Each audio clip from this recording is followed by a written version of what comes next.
going on, Sky Guys? It's me, MT, and welcome back to the Heavy Spoiler Show. Ahsoka has got me so hyped for the future of Star Wars, man, because the second coming of Thrawn is upon us. All the hidden details sprinkled throughout the first two episodes point to some really exciting Star Wars concepts that involve shattering the very fabric of space-time as we know it. So let's get into all of that fun Star Wars stuff right now. Alright, so the first two episodes establish the reason for this Ahsoka season. Morgan Elsbeth and her two dark side buddies, Baylan and Shin, are trying to find a way to reach Grand Admiral Thrawn in a galaxy far, far away. This, of course, after the Jedi Ezra Bridger used the help of special hyperspace traveling space whales called Purrgil to warp Thrawn's azure asshole off to regions unknown during his last appearance in the Star Wars Rebels series. But one of the most intriguing parts of the episode happens when Morgan Elsbeth mentions how she's been communicating with Thrawn despite not having seen him since he vanished. Take a listen.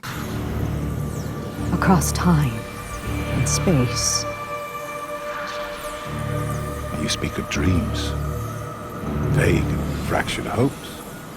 Using her dark force abilities that she learned during her training and life as a Night Sister on the planet Dathomir, it appears that Morgan has been able to listen to the will of Thrawn from anywhere in the universe. And though having the ability to communicate with your homie over long distances is pretty sweet, what is happening here in this moment is technically a lot cooler than you might think. Because the most important words from this Morgan quote are the words time and space. In particular, time, meaning that this Night Sister has been using her witchcraft to listen to Thrawn's messages through time itself, which is crazy. T-Mobile doesn't let me do that. Fuck T-Mobile Tuesdays.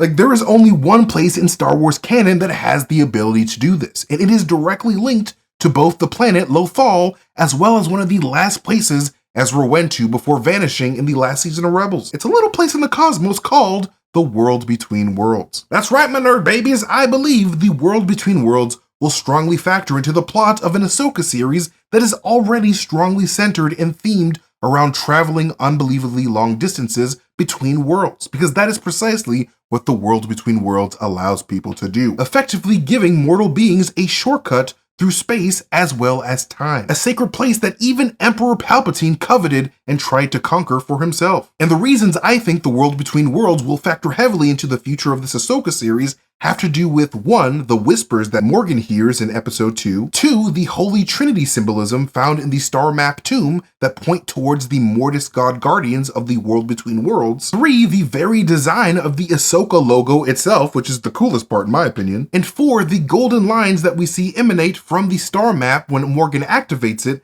as well as in the heavily symbolic credits animations. But let's start with those whispers, and by defining just what the World Between Worlds even is for those of you who haven't seen Star Wars Rebels yet. The World Between Worlds are a series of pathways generated by the cosmic force that exist outside of both space and time in the Star Wars universe, essentially like a pocket reality. And because this place isn't confined to the linear nature of time, whispers of voices from the prequel, sequel, and original trilogies of Star Wars can be heard as Ezra Bridger walks down the white lines that make up these pathways. If you were to follow a familiar echoing voice down one of these pathways, you could eventually find yourself a portal to a specific moment in time in the timeline of that person's life. When Ezra Bridger was in the World Between Worlds, he heard voices that guided him to both his former master, Kanan Jarrus, as well as his good friend Ahsoka Tano during the moments of their lives where they were about to be killed by agents of the Empire. However, it is only Ahsoka Tano that Ezra Bridger ends up pulling out of her timeline to save her from dying by Darth Vader's hand, as Ahsoka would then convince Ezra to abandon his temptation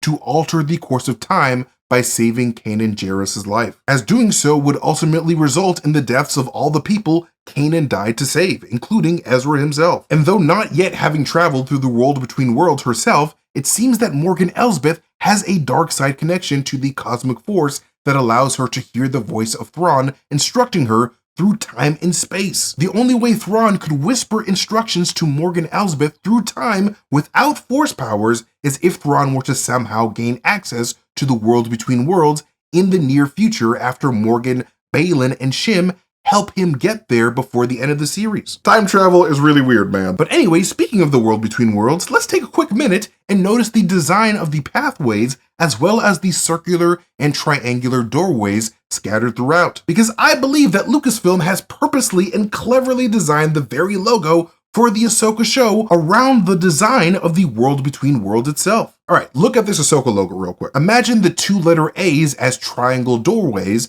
and the center letter O as a circular doorway. Then point your attention to the line that cuts through all the letters of Ahsoka like a pathway running past all three of these doors, and making the center line for both the A's as well as the H in Ahsoka. And not only this, but behind the white Ahsoka letters themselves, you can see a blue star map of the cosmos that the letters stretch across. A map that looks extremely reminiscent of the map of the cosmos found on the ceiling of the Lothal Temple when Ezra visits for the first time in episode 10 of Rebels Season 1. By having a map of the cosmos behind white Ahsoka logo letters themed after the pathways of the world between worlds, Lucasfilm is showing us how the world between worlds allows people to walk from one end of the cosmos to the other. Super clever symbolism, quite honestly. However, because of how dangerous these pathways between points in time can be, the world between worlds has been a safely guarded secret for countless years, in no small part to the efforts of a super ancient and ultra powerful race of 3 Force users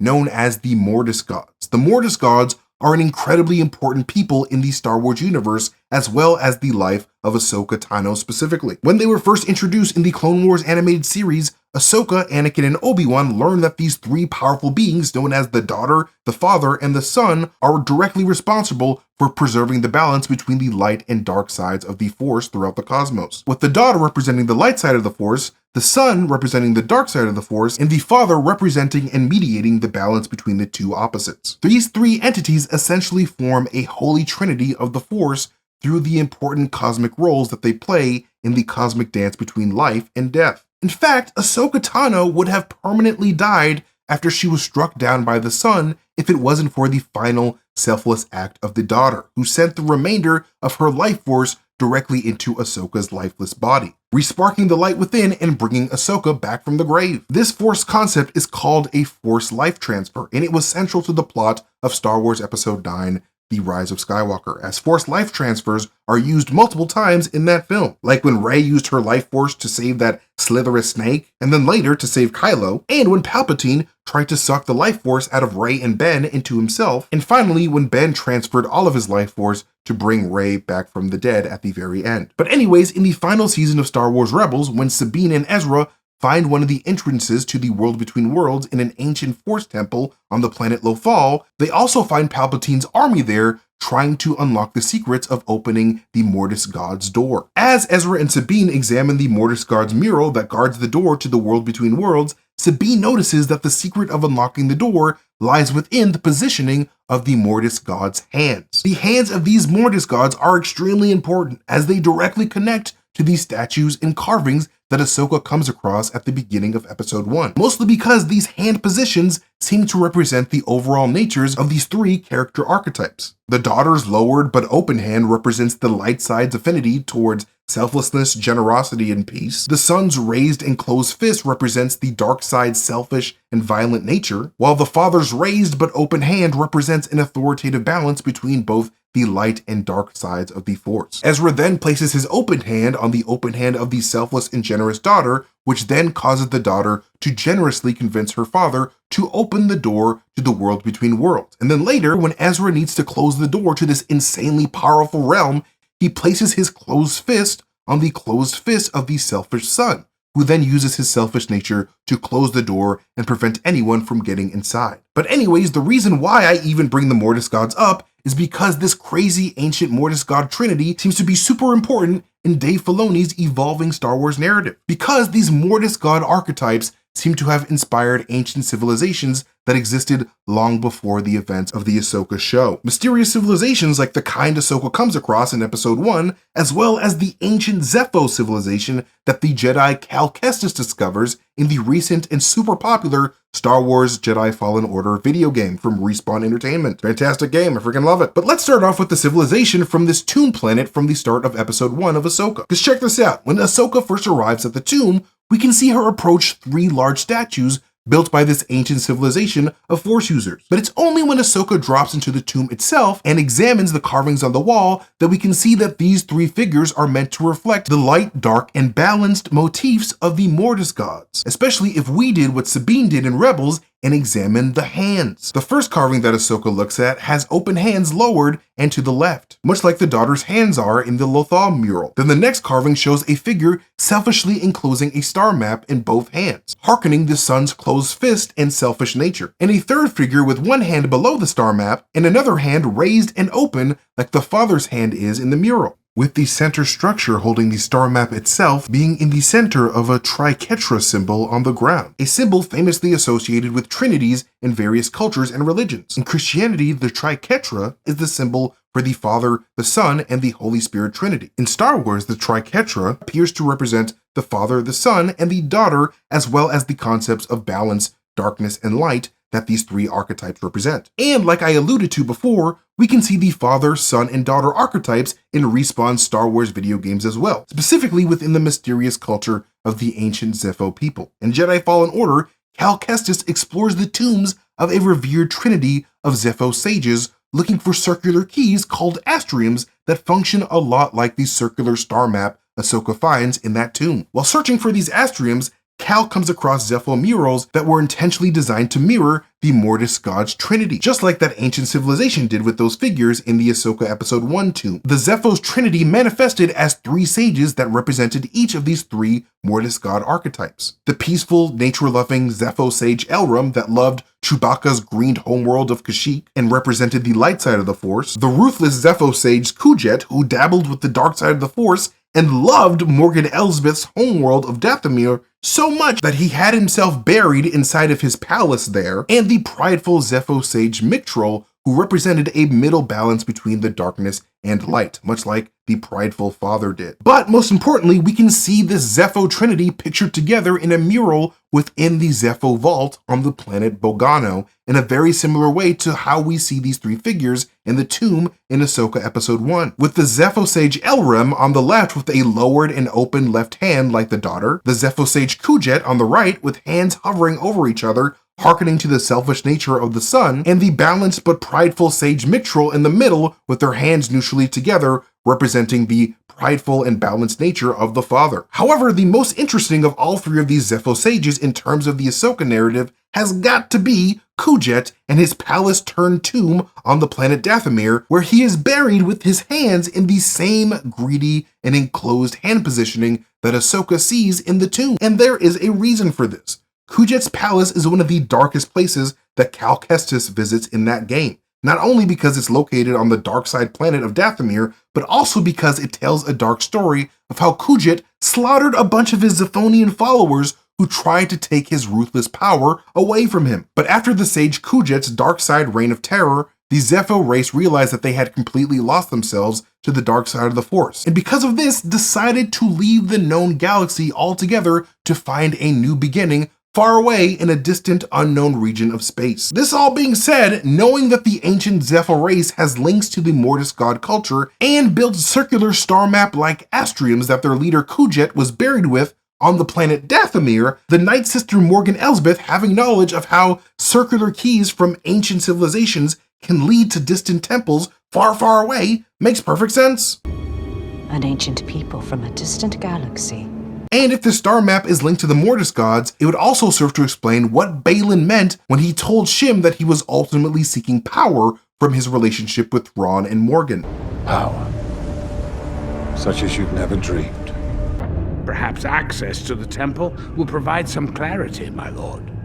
We must seize the power within. I believe, much like the Emperor did, Baylan is coveting the power of the world between worlds, the power to traverse time and space and alter the threads of fate forever. A power that promises the rekindling of war and new beginnings for those who have died. And that star map is the key to all of that. But speaking of star maps and the world between worlds, Sabine already knows the correlation between the two, as she observed that the Mortis God mural on Lothal was actually a giant star map with golden lines, much like how the star map is represented in the Ahsoka show, especially when we get imagery of the star map during the Ahsoka credit sequence. I think this is it. What? The painting on the temple is like a star map, but None that I'm familiar with. Those lines are like paths and the rings are planets. The animation in the Ahsoka credits is just a giant golden star map to the far-off planet that Thrawn and Ezra were warped off to by these space-traveling Purgle creatures. Tentacled creatures represented as constellations in all the star maps, much like we can see the Loth Wolves are in that animation as well as in the stars in the World Between Worlds. This is significant because both Loth Wolves and the Purgle are able to naturally access hyperspeed on their own, which is kind of crazy. So the reason why they have constellations represented in Star Wars is likely associated with their connection to hyperspace. Grogu even briefly notices some Purgle space whales while traveling hyperspace in The Mandalorian. Right now in the Ahsoka show, Morgan Elsbeth is building this Eye of Sion installation to be able to warp to Thrawn's location, because that shit is far, far away. But once Thrawn's artistic eye is able to unlock the secrets of the World Between Worlds, Morgan's artificial Eye of Sion will no longer be required because he can just walk to anywhere he wants to go. The Mortis gods held the secrets to instantaneous space travel between planets, and those secrets are hidden within the arts and ruins of various cultures. The only person in Star Wars with an eye for art equal to Sabine's to unlock all the secrets left behind by the Mortis gods and the civilizations inspired by the Mortis gods is none other than Grand Admiral Thrawn himself, the heir or scion to the Empire. If Grand Admiral Thrawn can figure out just how to walk the cosmic threads of fate, Thrawn could ignite a war unlike anything anyone has ever seen. A war that spans throughout all of time and space. And to stop him, Ahsoka will likely eventually find herself back in the World Between Worlds once again. But anyways, thank you guys so much for watching this video. You can follow me at Messertainment on Twitter if you guys want to see me tweet some weird shit. But most importantly, you can follow Heavy Spoilers here on YouTube and anywhere we are on the social medias. Do that right now, or I will personally go through the World Between Worlds and find you at your 12-year-old birthday party and just throw your cake on the ground. Just kidding, I won't do that. But subscribe to Heavy Spoilers anyway. But anyways, thanks again for watching. I love you guys so much. I'll see you guys next time. Goodbye.